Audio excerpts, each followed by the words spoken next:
Good morning. It is Tuesday, April 21st, 2026, and welcome to DeProgram with Ted Rall and Jamarl Thomas. Please like, follow, and share the show. Please put in your questions into the live chat if you're watching live on YouTube or Rumble in the 9 a.m. Eastern hour. We are here Monday through Friday, 9 a.m. Eastern time. On Mondays and Wednesdays, we also do a special Q&A show. By the way, I'm not sure if I can do Q&A tomorrow. We'll let you know, keep you posted about that. I've got some stuff going on. But if not, we'll do it Monday for sure. All right, so here's what's going on today. We've got another ouster in the Trump administration. It's not quite the night of the long knives, but Lori Chavez-DeRemer is out at the Labor Department, allegedly for being a boozer who was boning her security attaché. I don't know what's with Donald Trump.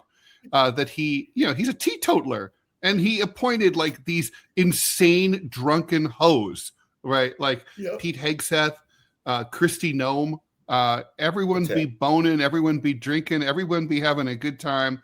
And how do such people who are having such a good time, why are they so mean? I don't understand any of that. We'll be joined at 9:30, about 27 minutes from now, by journalist Dimitri Lascaris, who's been to Lebanon. He's a accomplished journalist, and he'll bring us up to speed on what's going on there with the Israeli invasion of Lebanon, which is Gazifying southern Lebanon at least. And finally, there is a war of words breaking out between Iran and the U.S. over the expiration of the current ceasefire agreement tomorrow. Parliament Speaker Mohammad Bagher Ghalibaf says that Iran is, quote, prepared to reveal new cards on the battlefield, end quote. And Trump, meanwhile, threatened Iran with problems like they've never seen before if there's no deal. So, meanwhile, the thing is, JT, what's going on with J.D. Vance's trip to Islamabad is he doesn't know if his Iranian counterparts are even going to show up. Reuters, we talked about during the Q&A yesterday, had reported that the Iranians were showing up, but they're alone and their dick is like waving in the wind on this story. Who knows if it's true?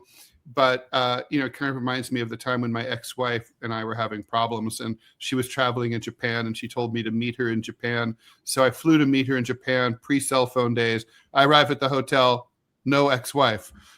So it's like I got stood up. So it's like that can happen, and I'm just wondering if that might happen to J.D. Vance.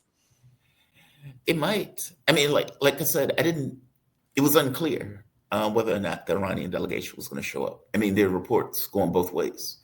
I mean, Iran TV or media is reporting that Iran hasn't shown up. And Iran is effectively saying, what is Ghalibaf, I believe, the parliamentary speaker, and the one who's heading the negotiations. We are not going to negotiate under threat. You've stolen our tanker. There's that. You have been screaming that you're going to destroy us again. There's that. And of course, the blockade. And so it's not like, meaning the factors that were supposed to be in place for negotiations are just not there. Yeah, they announced a ceasefire, but as you pointed out, they're trying to Gazify southern Lebanon. They've just stolen the tanker and they're maintaining the blockade. And again, this goes back to the whole thing. Do you negotiate under these conditions? And if you're willing to, what does it mean? It seems that they're at the very least aware of the impression that it gives if they negotiate under threat. Whether they do it or not, I'm not sure. I think it can go either way, to be honest. Totally. I mean, this is totally kind of pure speculation, purely emotionally, not really. But I kind of think the Iranians are going to show up. It's like 51-49. I think they'll show up. Just to hear what the U.S. has to say. But obviously there has to be a come to Jesus meeting here, moment here for the U.S. They know the economic pressure is building. Even if this war were to end instantaneously, the global economy is going to take a hit. And it's going to be a ripple effect that it's going to take months, maybe even a year or two, to work its way out completely. And that's if it ends now. If it doesn't end for another, God forbid, 2 months, I mean, we'd be lucky to get out of this with a major recession. I mean, it could be worse than that. But it should be worse. Like, look, I don't mean to be a doom and gloom guy. And I don't mean to be the guy who is looking for damage to the home front. Retribution. I would never argue that we should get attacked or something like that, right? Mm-hmm. By the same token, though, it's like, are we served by our government behaving in this way? Now, and I'm saying this in the sense of with $37 trillion going to $40 trillion in debt, it's not like we can look at that 40 trillion and say, hey, we have the best hospitals in the world. We have the best roads in the world. All of us are on flying cars. That's not what we are, right? It's the opposite of that.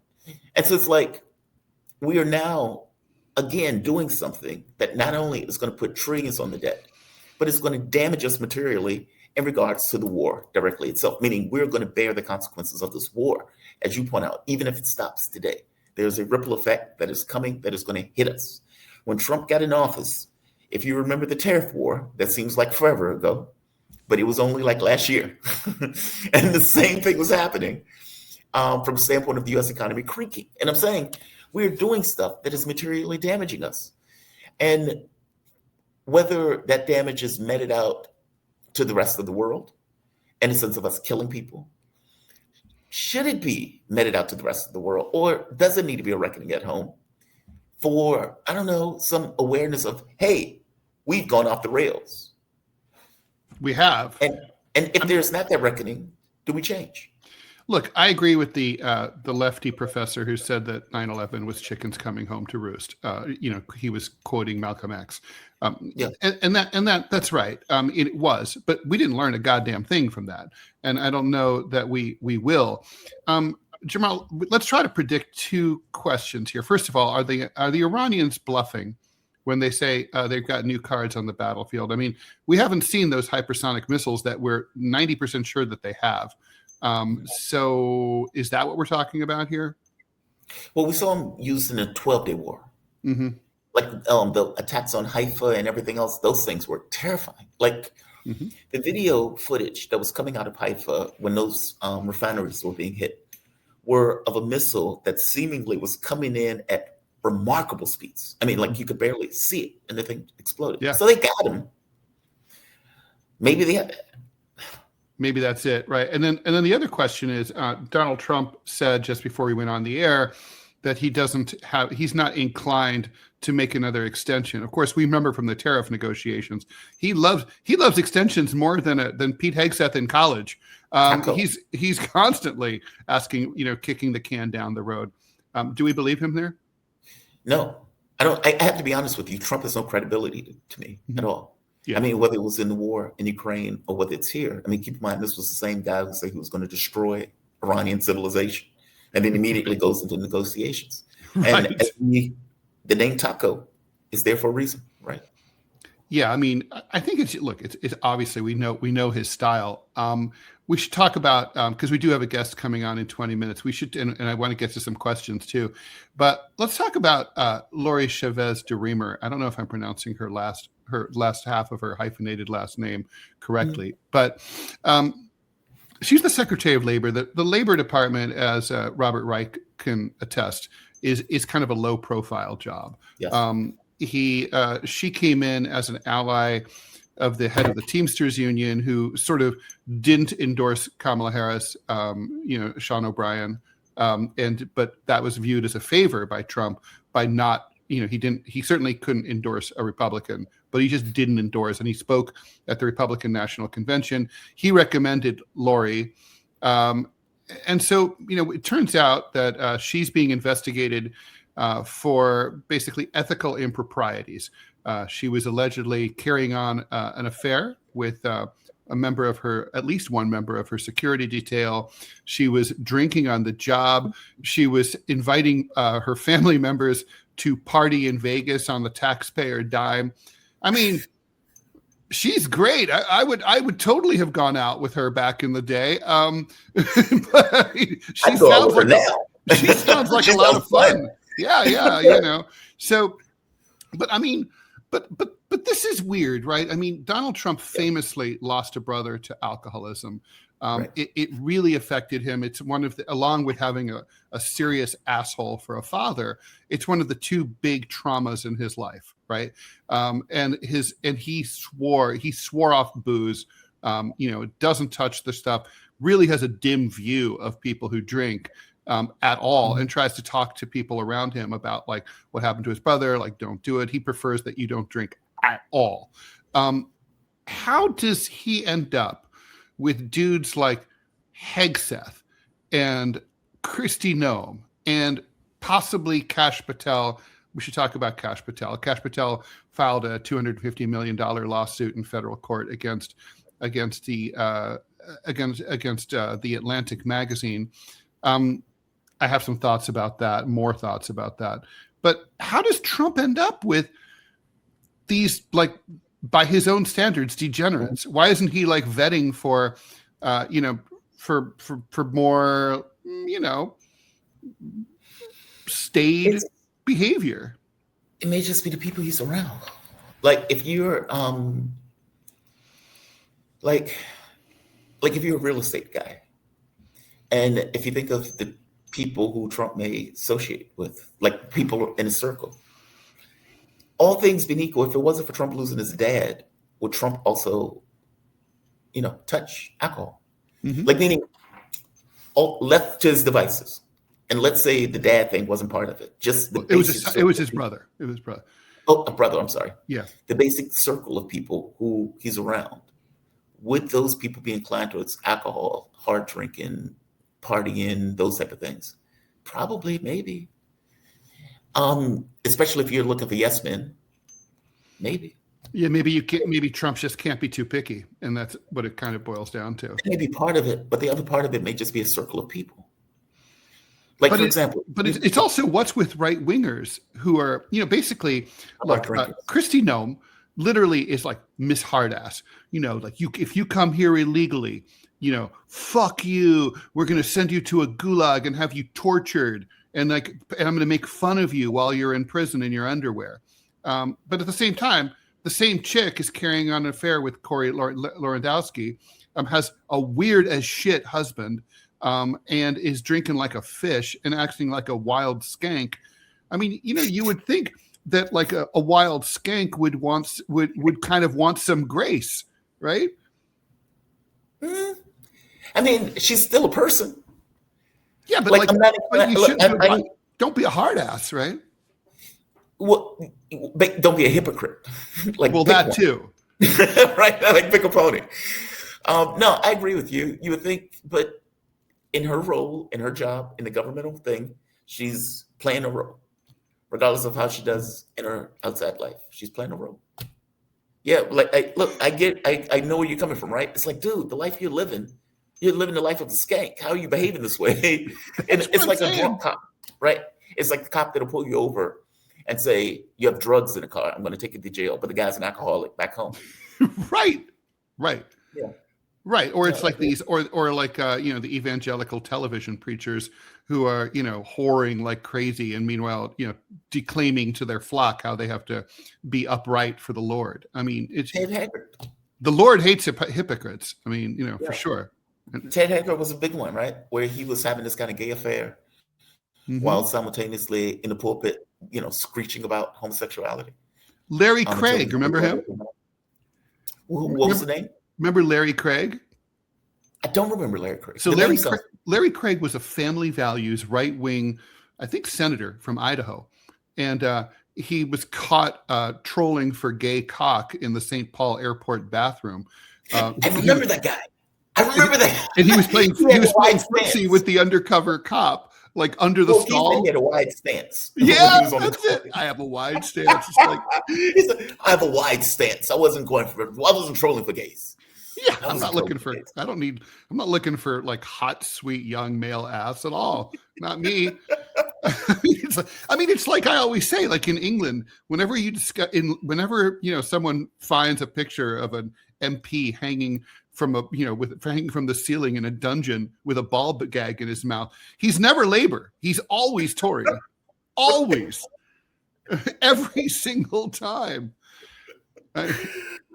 I mean, it's a It's cliche. It's just once I would love to have a lefty. I mean, yes, Scott Stantis, my co-host on DMZ, he used to say like, I don't understand. Like if a liberal Democrat gets caught like cheating on his wife, like, nobody cares. I'm like, that's because liberal Democrats don't go around talking about how no one should, telling everyone where to put their dick, right? That's the difference. Yep. Yeah. So anyway. On the left, nobody cares. Right? It's like nobody cares. I mean, it's like I guess it doesn't matter at this point, but if I were Trump, I would be like seriously reconsidering my vetting process for sure. Let's talk about Kash, right? Kash Patel.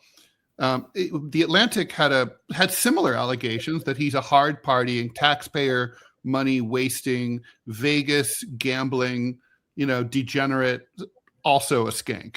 Now the thing is, he's filed this defamation suit. My first reaction yesterday, as you'll remember, was to say, well, that kind of makes me maybe doubt the Atlantic's reporting because, the Atlantic is neocon. They're kind of like, they're not on Team Trump.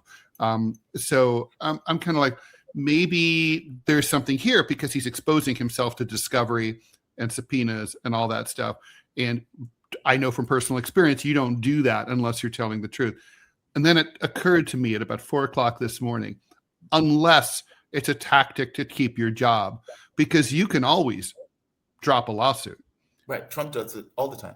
Yeah. Trump files frivolous lawsuits all the time, like as threats against opposition. Yep. So, yeah, I don't know, man. I mean, I'm inclined to believe that the stories are probably true, but I don't know. Like, because you could be right. He will be exposing himself to discovery in this process. But in 6 months, you can always drop it. Yeah. And it will not have come to trial by then. There's no fucking way. Exactly. So give it 8 months, drop the lawsuit. Does it keep your job? Yes.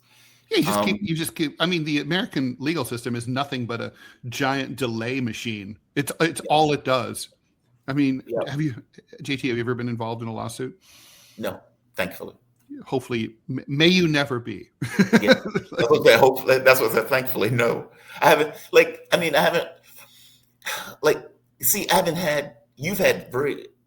You've had institutional jobs in regards to cartooning, let's say left-wing stuff. And so you've had more, what is the word I'm looking for? Interaction. Yeah, right. You were more exposure to that stuff that could bring you into it. Yeah, that's true. I've done software and I've done this, so I haven't had the exposure. By the way, speaking of media, did you see Tucker Carlson apologize for voting Trump and backing Trump? I did. What did you make of that? I mean, a lot of people on the right are saying, does that mean that you would have preferred Kamala Harris? I'm like, I'd like to remind everyone that there's always more than two candidates. Yes, and neither is a viable position. Totally. Like, meaning both of these people are lunatics. You can just not vote. I'm going to get my vote. Right. No, I think he's being earnest. I think two things. One, if you're a Christian and if you have a public position in general, in regards to what you state you are, meaning Tucker has made a very clear thing of, I'm against these wars. I think this is outrageous.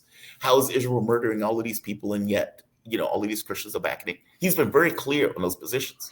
And so if you're a public personality and all of a sudden you use your platform and the huge amount of leverage that you have to say, hey, Trump is my guy.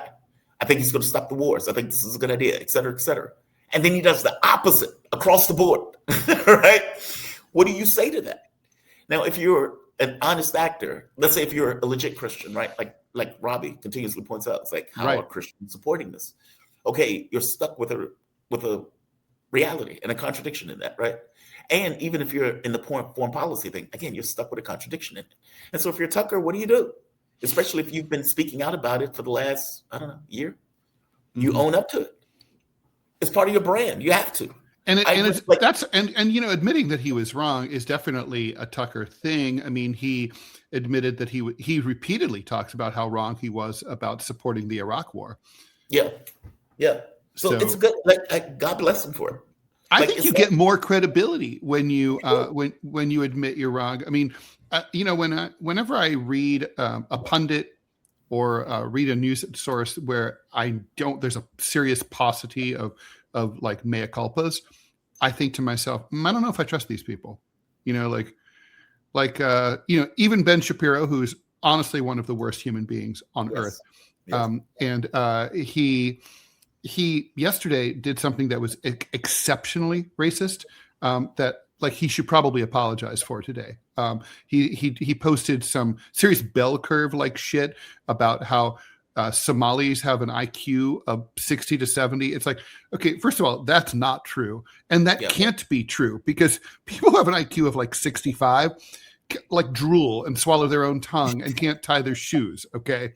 And I've been driven around in cars by Somalis, and I've talked to Somalis, and I know that's not true. So it's but he had all this whole list of people from Afghanistan have a low IQ. Spoken like a guy who's, by the way, never met any Afghans, because they're smart as shit. They're smarter than we are. So it's just but it was some racist bullshit, and he put it out in such a brazen way. I don't know. Just an aside. Social media bullshit. People do racist shit. I know, but even by his standard, he's a horrible racist, Zionist pig, and but even by his standard, this shocked me. Because I read him every day, and I'm like, whoa. Really? And I was like, expose whoa. yourself to that shit every day. Yeah. He just comes up in my feed. I can't stand Ben Shapiro. I think he's a detestable human being. No, he's horrible. Yeah. It's just I'm not shocked. Racist people do racist shit, and that's stuff comes from the right all the time. So for sure, I know. But it's how there's there's racism, and then there's racism. Right? It's like, whoa. Drop shadow, laser show, Gothic lettering, the David Chappelle 128-point font, like that. Yeah. Okay, so let's. Okay. By the way, David Chappelle has this joke about going to the South, and he goes to the place, and he says sometimes it's so racist where you're just shocked by, where you're just can't even respond to it. Oh yeah, you can't believe it. Yeah, that stuff, right? Yeah. Yeah. No. No, that's true. All right, let's do some questions. Maybe Bluth Funk, thanks for the $2. Is it insane to prefer an inefficient alcoholic to an effective teetotaler? Sometimes I wonder if an inefficient buffoon is a better option. Then maybe it's better to let them stay. You mean I assume this means from an opposition point of view. President Ham Sandwich. If I had President Ham Sandwich versus President Trump, I take President Ham Sandwich. President Ham Sandwich is not going to get anything done. He's going to be completely ineffective, but good. That's the libertarian argument. Oh, Congress is out of session. Great. I did some cartoons during one of the shutdowns under Bush, and it was the Guantanamo waterboarders are all oh shit, government shut down. We got to take the day off. Bye. The drones are falling out of the sky. I'm not going to get a paycheck. Okay, and let's put this guy back in the cell. Yeah. ICE is one day that the ICE guys aren't beating anyone up, and President Ham Sandwich is better than a president that's doing bad. I like me a good ham sandwich for sure. A warm ham sandwich with cheese. Waterways, thanks for the $5. The liquor cabinet of this administration is full of hypocrites that project their insecurities onto us. I like that. The liquor cabinet's so good. I'm so like that. I usually hate sort of partisan slurs tea rump and stuff like that. I hate that stuff. But liquor cabinet I really like. That's funny. It's almost a portmanteau. Okay, we have a question for the guest. Waterways, we will Dimitri's coming on in 5 minutes or so. So Dimitri's fantastic. We don't see him yet. I'm looking forward to talking to him about Lebanon. So stay tuned. If you're just joining us, we'll be having a guest who has direct knowledge of what's going on from Lebanon, Dimitri Laskaris. He'll be coming on in just a few minutes. And just a reminder to please follow, and share the show. And we do appreciate your support. Okay, Paluo, thanks for the $10. What are your thoughts on the unconfirmed reports that Trump leaned toward using the nuclear codes and was stopped by General Kane? Larry Johnson put that out this morning. Oh man, I don't know if that's true. There's something in me that don't buy that story. It just seems so over the top. Meaning, look, if you're dealing with a nuclear power, I get it. It is very hard to make that argument about using nukes against a non-nuke non-nuclear nation, especially in the context of a war that you started. Right. It puts you to mind the Trayvon Martin thing, right? It's like you have a kid walking down the street, somebody engages them, they start an attack, knowing they have a gun, and then you murder the person for defending themselves. It feels like that. It feels off, right? Yeah. But Larry Johnson's reporting that Trump, erratic, screamed about using nukes. The general or the joint chief person that we're talking about stands up and says, no, we're not doing that. And effectively tells the president, no, we're not going to use nukes. It's like you don't get to be Martin Sheen in the dead zone. Yeah. And so I don't know if that's true. I feel like that's so over the top that it's not, but I'm not sure. I mean, the thing is, picturing myself as president, I can imagine, like, if you got frustrated, from time to time, you'd be thinking about that nuclear stockpile. And you're like, you're being annoying to me. It's sort of like, I've read cops who were convicted of violence, or police brutality say, like, they get into this mentality. They're like, they have a long, hard day. They're wearing an uncomfortable uniform. They're hot and sweaty. People are sassing them all the time. And then finally they're like, I have a fucking gun. I'm an agent of the state. I can beat you up. I can take you to prison. And you're talking like that shit to me. I'll teach you how to respect me. And I can imagine a U.S. president feeling that way from time to time. Right. But that's fucking outrageous. Well, of course, it's totally wrong, right? Yeah, it's totally wrong, right? Like, and I mean, beyond the cop thing, the cop has institutional authority, meaning it's like a overlay of reality that's giving him this kind of toolkit that normal people don't have. It's the right to use force in certain situations. The U.S. is not a cop. Well, it thinks it is, though.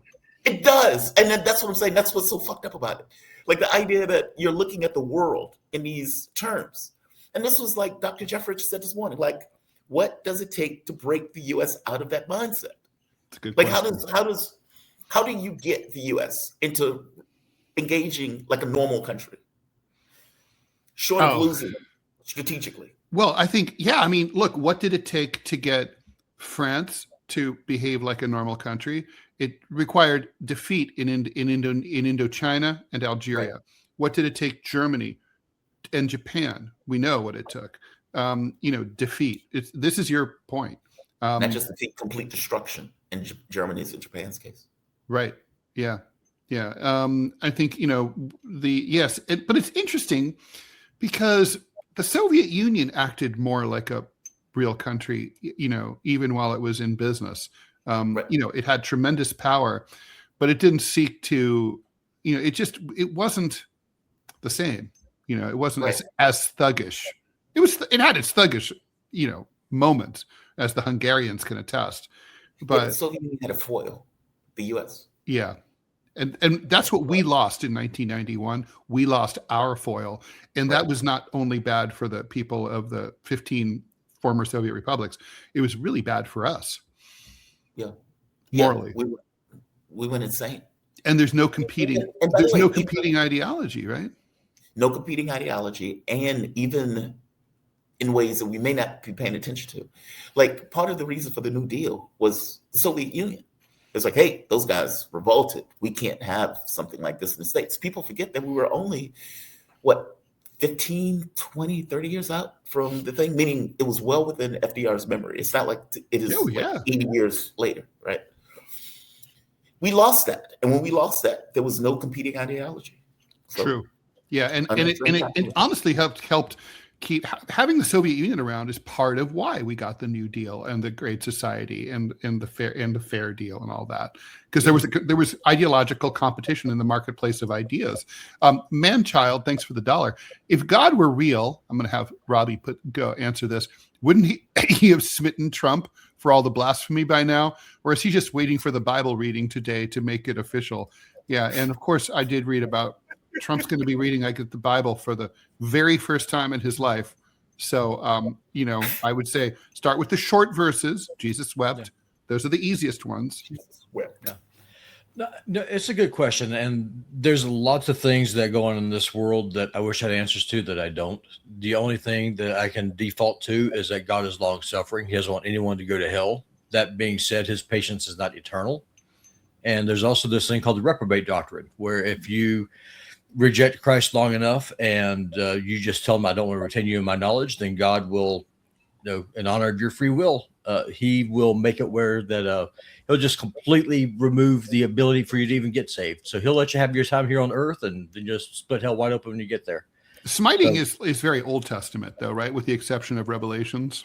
Oh, I mean, Smiting. I can think of a lot of. By the way, there's a lot of smiting that needs to be done. That's all I got to say. No, there definitely is a lot of smiting that needs to happen. No, I mean, there still is a lot of smiting that goes on nowadays. Smitosity. I mean, the backhand of justice can be delivered. That being said, more often than not, judgment begins in the church. And so typically, if you have a wolf in sheep's clothing like Jimmy Swaggart, some of the people y'all talking about before, yeah, those are the ones who the Lord really goes after good and hard. Not the lost, not the unsaved, because they're already outside of grace. That's the whole point of the church, is to go in and get people saved, bring them in and pull them out of the fire. That's the whole point.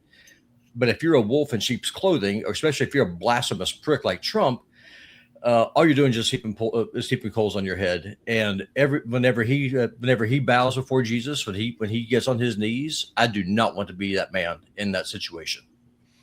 Okay, thank you for that. Do we have an ad by the way? Yeah, I'm going to throw it up. Have you seen them? Do you want to reach out to Dimitri and find out what's going on? Is he having trouble connecting? Maybe. I don't know. I emailed him the link again, so haven't heard from him. Okay, well, we'll hear from him, or we won't. I'm between the three of us, we have enough to say, I'm sure. Okay, yeah. So all right, so let's do some more. Let's do some more questions here because they are good. My grandfather used to say, "If I'm lying, God strike me dead," and I'm like. That's pretty hardcore. Ted, you have about a minute. Doodle me. I need more than a minute. Okay. Okay. Frasmataz. Ted, weren't you the one who said that Hitler served Coca-Cola alongside wine and beer or something because he hated booze at Nazi functions? That was someone else, but I do know Hitler was a teetotaler. He apparently, mostly, right? There's some reports that he enjoyed a little bit of schnapps now and then, but he refrained. He was, he definitely didn't overeat. He was kind of like very self-disciplined, except for the fact that his hours he kept crazy hours. He'd like to stay up yapping until like 5 a.m. and then would like sleep late. Trump has that kind of habit. I don't think Trump is up at 6 o'clock in the morning. No, it's funny, as an aside, have you ever seen Hitler's astrological chart? Just out of curiosity. No. Madness. Really? Fascinating. Yeah, like astrologers study that chart because, when you have extreme personalities and they use it almost as a benchmark when they're like studying this stuff. Like, not saying people believe it or disbelieve it. I'm just saying in the context of the chart, it's funny that the correlation is madness. Putin's chart also, his strength, like Pluto in the MC and stuff like that, like MC being a career, then you have Pluto power, the stuff. Some of that stuff is fascinating, the way this stuff correlates. I'll have to have you do my chart. I've done your chart. What? I've done charts on everybody that I've worked with. Oh, okay. All right. So, and yet you still showed up. So that's good. So what did my chart? What did my chart say? Let's just between you, me, and the entire internet. Honestly, the chart doesn't really matter to me if I'm working with somebody. It's curiosity to see how this stuff correlates. I am not going to do a chart reading on there. I'm not committed to the cause. We're going to talk about this offline. Yeah, it's weird. I overlaid it and it was the same as Hitler's. Okay. RACL 1979. Do you guys have a prediction of how the event of the World Cup turns out considering current events, world events? That I don't know, but I will tell you this.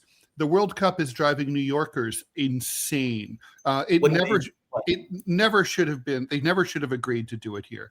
What do you mean? He says driving them insane. Well, so like traffic patterns and stuff. Well, like, yeah. So, for example, a bit, part of it is going to be at the Meadowlands in New Jersey, right? Like where the New York Jets play. And so there's a New Jersey Transit is the commuter rail that has a spur that usually, sends fans out there. That's supposed to be like an $8 fare each way. So anyway, for the World Cup, not only will regular New Jersey commuters have no service whatsoever for 4 hours a day, none. What? You want to get home from Manhattan to your house in, Rutherford, East Rutherford, forget it. You can't. And on top of that, it's $150 for this train fare. What? Now the New Jersey Transit claims that that's how much it costs to bring these fans out there, which of course prompts the question: is that how much football? Like, are you subsidizing the football players the football fans when they come out there, or like the Rolling Stones fans when they go out there? But it's turning out to be a gross inconvenience. I mean, look, New York it's not LA. It's too vertical. It can't really handle an event of this size, and it's too disruptive. Wow. Yeah. I mean, see, you would think it's New York. It's a city, and you would think it's a modern city. And it's not a modern city. It has, I mean, every now and then, like a water pipe breaks, and it's a clay pipe from the 1700s. I mean, it's like, it's an old city, and it's cobbled together, and it never had the advantage of being like bombed to death, like like Berlin, and rebuilt. Yeah. So therefore, it's got a lot of ancient infrastructure. So yeah, I mean the rolling stock on those New Jersey Transit cars are exactly the same as they were when I arrived in New York in 1981. They're old. See, that's the other thing, right? Like for Americans, I don't think they realize how old. Well, maybe they do. Look, put it this way: if you're $37 trillion in debt, you would expect your cities to be shining in gold, and I guess they're not. Like this, like if you're looking at subways in Europe, for example, or trams in Europe, they have a modern subway system and a tram system. Meaning, I don't even need a car. I don't need any of that stuff. No. I can use tram subways to get pretty much anywhere from point A to point B in Europe. It just doesn't work that way here in the States. No, it really does not. New York City is the only city in the country where you really truly are fine and maybe better off without a car. Otherwise, even Washington D.C., you kind of need a car, or you want a car. You need a car. Yeah, in pretty much every other state I've been in, you need a car. It's just nowhere around. San Francisco, it's like you kind of want a car. The mass transit system's not that great. See, that's the one part, right? I've been gone for a year and no car, haven't needed one. Part of the reason that I was traveling was the cut costs. Living in the States was very expensive, and especially when the show was getting up and running and everything else. And so it was easier and cheaper to be abroad doing it. And, even without a car, when I sold the car and I was traveling, maybe $200 a month for transport. And that you just can't get by like that here in the States. Okay, so Robbie's saying, I just heard from Dimitri, they lost power at his house and will need to reschedule. Okay. Is he? He is in Cyprus, I think. That's what I was going to ask. He's not in Lebanon? Because he was in Lebanon, then he was in Iran, then Lebanon, and then I think he was in Cyprus. So okay. I'm not sure where he is now. All right, we'll reschedule him. I mean, such are the perils of having of scheduling guests. And I've been the guest who flaked. Have you ever done that? Where I totally forgot, and it's like, oh shit, yeah. I did it once, but that's because I run a show, and I'm sensitive to that. Right? Yeah, no, now it doesn't happen now at all. Yeah. I rarely do it. I mean, and Dimitri is usually like a clock. He's usually really, really good. So, well, I mean, there's nothing you can do if you have no power. I mean, that's what I mean. Like usually he's a reliable guest. Mm-hmm. So, yeah. There's, let's see. Manchild, thanks for the $2. After Noem, Bondi, don't forget Bondi, and now DeRemer. Is the Trump cabinet turning into a reboot of The Apprentice? And what are the odds that Gabbard, Lutnick, and Patel are the next ones sent to the boardroom? So you started reporting on Gabbard, right? Where they were talking about how Trump wanted at one point to get rid of Gabbard. But basically, I think it was Roger Stone apparently in talking to Trump, it's like, dude, you can't get rid of Gabbard. She was one of your loyalists. And not to mention, there's an aspect of MAGA who hates what you're doing right now in regards to all of the things that you're doing. Right. Gabbard is the person who speaks for it. So basically, they can point of saying Roger Stone helped save Tulsi Gabbard's job. Roger Stone is correct. There is, she represents a certain MAGA constituency. You know, like, you know, they're important, and you can't lose that. It would be like, oh, you've gone full neocon if you fire Tulsi, and she's been a dutiful soldier, even, you know, covering up as much as she could for his lies about what the CIA has been telling him. Yes, and even the dissent, like, meaning she is the dissent within the context of the office. Yeah, and she's kind of powerless. Oh, she is. Yeah, she totally is. She's been sidelined in its entirety. And then, like, I'm gonna put my money on Kash Patel. Like you, I think. Look, you know, it's kind of like if the Jack Daniel's bottle fits, you know, wear it. I'm like, you know, it's not like, oh, wait, no, he drinks a lot and he parties a lot at private clubs and acts like a big douche. No way, not Kash Patel. Like, I would have never thought.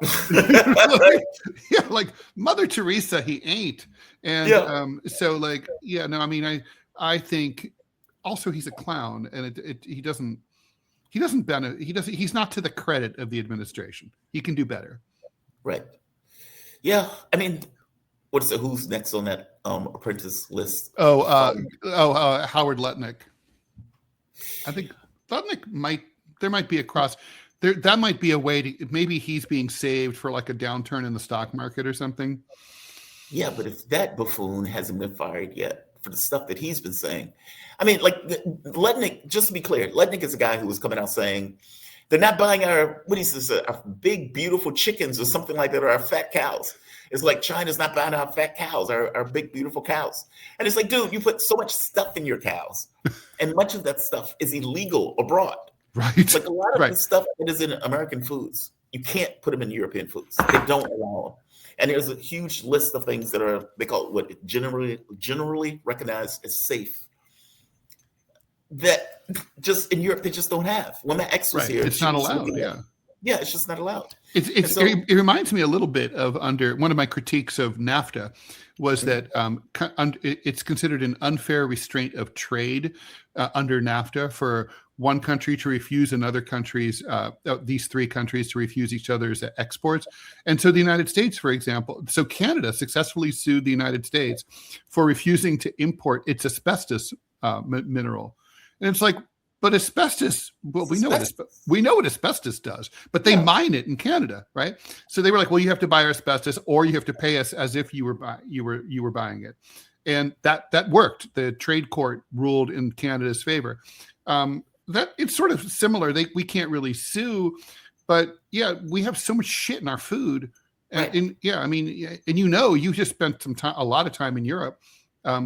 It's just, I mean, it's better there. I remember stopping. I was on a road trip through France. I was on book tour, and I stopped at on the autoroute, which is the interstate highway, at a rest stop. And I was like, oh God, I'm gonna have to I'm so hungry. I don't have time to eat a proper meal and go to a village. I'm gonna just eat whatever crap they have here, right? And you know where I'm going with this. I go into the rest area, which is basically like a rest area on the New Jersey Turnpike or whatever. And it's, quick stop type food. And there's like a sandwich wrapped in plastic. And I'm like, oh God, this is going to be, what that's going to taste like in the US. No, it was really fucking good. It was like, everything was fresh. It was French. It was like the food. Yeah, it's great. It's like shitty French food is better than good American food. Yeah, it's just the stuff that we put in our foods. I mean, and we're not. This is why I supported what RFK was doing. Oh, me too. Because as somebody who had, I wish I had more power. Same here. As somebody who had a childhood illness, and the belief is that some of those things could be either environmental. It obviously is not something that the kid did because it was a kid in that case. Meaning, it's very possible that we're putting things in our environment, we're putting things in our food that is having deleterious effects on health as people grow up and people who are, let's say, Yeah, that's like why we have girls who are 11 years old having their periods and shit. Yeah, exactly. And so it's like looking at that saying, hey, why is the autism rate the way it is? Yeah. Why are people going through puberty fast? Why is the sperm rate going down? Like, why are these things happening in a way that they weren't necessarily taking place in the 60s and the 50s? And is it something that we are doing to ourselves? And autoimmune disorders are off the charts. Exactly. And kidney failure is believed to be an immune disorder, especially when they're talking about the kids. So when RFK is like, hey, we need to look at it, I'm like, good, we should. Regardless of the administration. Yeah, no, I will always give Trump credit for having made that move of appointing RFK, and for, I mean, it's weird because this is the McDonald's guy famously, and eats like shit, looks like shit, will no doubt die of food poisoning someday. Yeah. But you know, like it's like it's weird. And it's like, I love this whole like, oh, I was always into Maha. No, you weren't. Like, I don't know, but okay, fine. You do you. It was a political move, which I get, right? It's the same thing of, okay, I'll give you this because I need to get something else in return. It's something I don't care about. So I don't care if you play around at the food. Right. It doesn't interfere. It doesn't interfere with my core businesses. Yeah. It's like, I don't care. You're not fucking with any of my grifts. Yeah. It's like, I'll still sell my shitty steaks. And I will still be eating at McDonald's, but you have no problem. Although McDonald's might start to taste better. Well, you know, he was talking about like food coloring and stuff like that, and it's kind of like, dude, if you guys are using stuff that you are uncertain about, and you can replace it with something that you know is safe, why don't you do it? Right? And so it's like, why does it take RFK to push you on this particular issue, or even complain about it? It's just wild. Well, and that's stuff that he really can do through executive order, and that can't easily be reversed through, a court filing. I mean, right? These are FDA regulations. These are what executive orders are for, really. Yeah, God bless him. I just wish he did it. Frank Field, 7254. Thank you for the $10. Right. No one wants an uprising. A lot of innocent people would get hurt, but there comes a point when inaction causes more harm. Do you think we are close to or at that point? Well, I wrote a book in, I think it was 2010 or 2011, called The Anti-American Manifesto, which called for the violent overthrow of the state. So that's my answer to that question. JT. That's hurt. I mean, like, look, there's always a point where changing something, or let's say standing still, is worse than changing, right? Mm-hmm. It's hard to know what that point is. We're at that obviously point. If I'm screaming that we need a reckoning, obviously I'm there. Right? Well, I'm the one who's screaming we need a reckoning. Well, let's go through some of the things, right? Like, so add or subtract as you see fit, JT. But in my opinion, climate change, healthcare, income inequality, warmongering are some of the really huge problems that afflict the American people. The high cost of college, the difficulty in getting, homelessness, poverty.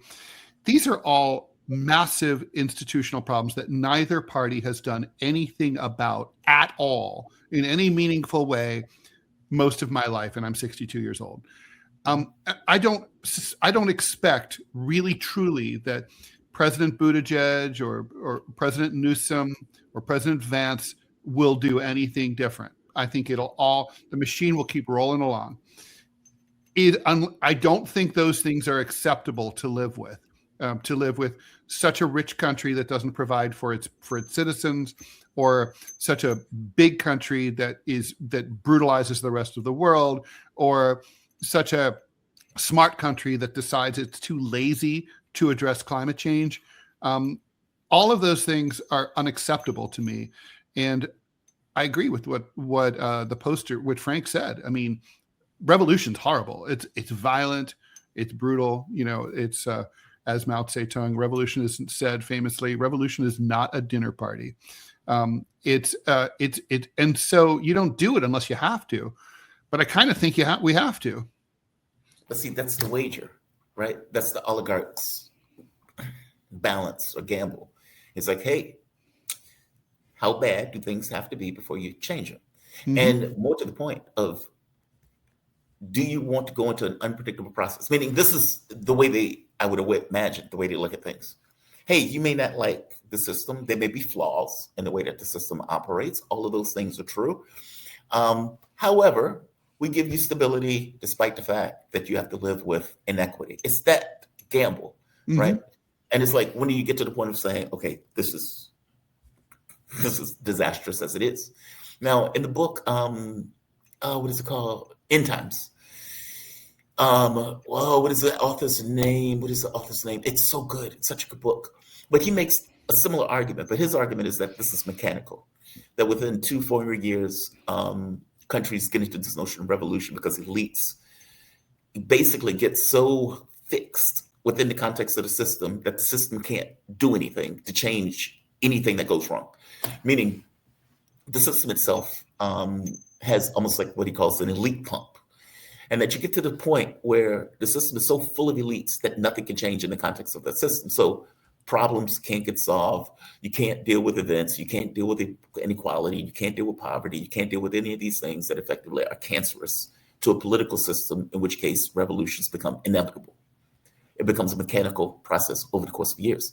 And he went further, that the difference with the United States is that during the New Deal was a release valve, meaning the pressure was building.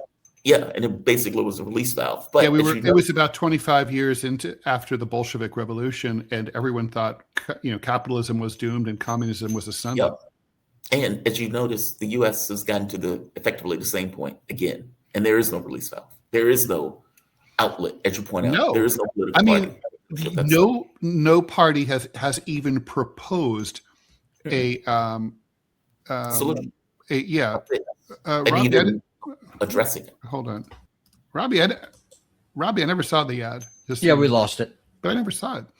Yeah, I clicked on it and it expired. It was on Rumble's in. Okay, so I just want to make sure it's not my fault. Okay, for once. No, okay. no. Hey, this time it's not your fault. But a good friend of mine, Sam, she has a question. I just dropped it in the show chat. Okay, I'll put, let's put it up there. Although I do want to just let JT finish his thoughts here. I'm finished my thought. It's okay. All right. Okay. All right. Here we go. Ted and Jamarl, I want to get your read on something that's being watched closely, even from where I am here in the Eastern Mediterranean. When you look at Dan Bongino stepping away and compare that to Joe Kent's resignation, the decisions they've each made, the risks they've taken, and what they've done after leaving their positions, do you see a difference in motivation? Because from the outside, it feels like one path may have been driven more by financial opportunity, while the other looks more like a principled stand, regardless of personal cost. Am I misreading that? No, definitely not misreading that. Joe Kent was a true believer, patriot, and he was appalled by what he saw, and he decided to step forward.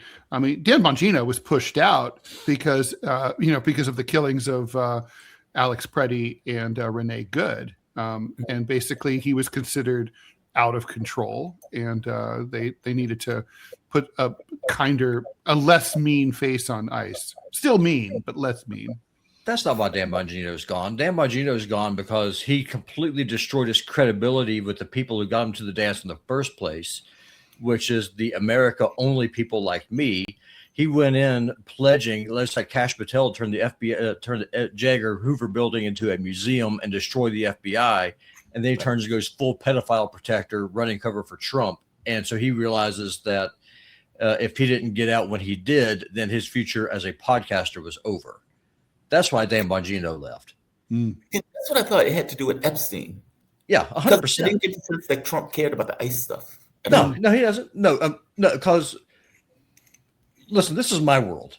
So before he went to DC, Dan Bongino was talking about how he's going to drain the swamp. He's going to be this crusader. He's going to be America first. And he turned into the biggest coward and the biggest cuck on the planet, second maybe to Donald Trump. And that's a big maybe.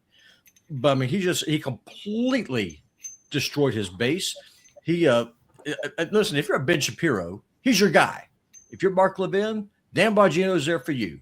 But if you actually care about justice for the people that the Epstein ring put through a living hell, if you want accountability in government, Dan Bongino is not your guy. And that's why he's gone. For him, it was all about money after his government service is over. Yeah. Well, there are clips of him and Patel talking about the Epstein files. Like, we're going to release the files. We're going to release the files. Yeah, well, that's why Bundy's gone. I got them on my desk. Great. Where are they? Yeah. And then Dan Bongino said, I saw the file. He killed himself. With what? With what? What did he hang himself with? Conveniently enough, when the security cameras were down for like 4 minutes, we have these incompetent guards who just go and take a nap at just the right time. Come on. And all of the cameras, right? Yeah, of course. Yeah, it's of course, because that always happens. It always happens. Well, I have a friend who spent 5 years at MDC, and when this happened, he said there is absolutely no way that the official story could possibly be true, because even if he was on suicide watch, but even if you're not on suicide watch, there was a screw, a guard would walk through the facility and every 8 minutes and check on every cell every 8 minutes, 24 hours a day. The story we're being told is that no one checked on Epstein for over an hour and a half. And by the way, didn't he also have a roommate? And he used to. That was the security. The guy used to be a former cop. Huge. Yeah. I forget. All right. So, and also, the cameras only happen to be out around Epstein's, cell. I mean, the stories are so like, if it's true, that's like you're asking us to believe in a level of incompetence that's staggering, really. Because if you remember when he was initially in the cell, you know what someone should do if we still had a real press and I was like an editor at the New York Times, I would assign an investigative journalist to the following: go and find me all the guards and middle managers who worked at MDC during that period. Find out what their finances are like now. Like, go and what kind of house are they in? What kind of car are they driving? I would be very curious to the answer to that. Yeah, are their medical bills paid? Yeah. I mean, even the prisoner that was in with Epstein in the first place. If you remember, that guy was a former cop. He had bodies buried in his backyard. If I'm not mistaken, they found a cell phone in the cell. But more importantly, when Epstein tried to hang himself, and my thing was like, he hung himself silently. Sideways, right? Sideways and silently, because apparently the guy was asleep. He was like, hey, man, I was asleep, as he was trying to hang himself. And it's like, wait a minute, when people hang themselves, are they doing it quietly? Like, it's very strange. You're using a power cord for a CPAP machine. Yeah, it's very strange. I know it. Look, I know, in fairness, I know it has worked on occasion, but Jeffrey Epstein doesn't seem, this was a guy who lived an incredibly spoiled life. He was so soft. It's hard for me to believe that he went in there and suddenly decided to roll Hermann Goering style and just go out balls to the wall like that. Ultimately, if we were wrong, the easiest thing for Trump to do would be to release the files and just sound like asbestos infected. Here it is. Here's everything. No redactions. Here it is. Enjoy. But he won't do it because he's protecting his masters in Jerusalem. And maybe himself. Yeah, maybe himself. I don't believe that, but Trump is all through those files, and he's acting more guilty now than ever. Yeah, I didn't think he was. We talked about it. I just thought that wasn't his bag. It's his friends, but more importantly, it's the political power elite in both parties and in big business. That's who he's protecting. It's not him. And interesting, even the Democrats can't say anything about it either now because everybody's in on it. It's like that video, like that viral. It's like that viral, video with the "Everybody Knows" song, by Leonard Cohen. Everybody knows the fix is in. Yeah, Trump's not a pedo, but his friends definitely are. Because they keep, people ask, well, why didn't Democrats release it? Because Democrats are also in the list. Meaning this is both parties. This is not just one or the other. I remember when this first came out, I think it was like Nancy Pelosi's daughter came out and said something like, hey, man, there may be, people will be implicated in this. Meaning there was an understanding that both Democrats and Republicans were in it, because otherwise, if this only cut one way, they would have released the files. This would have been released under Joe Biden, right? If it only cut in one particular direction. It probably doesn't.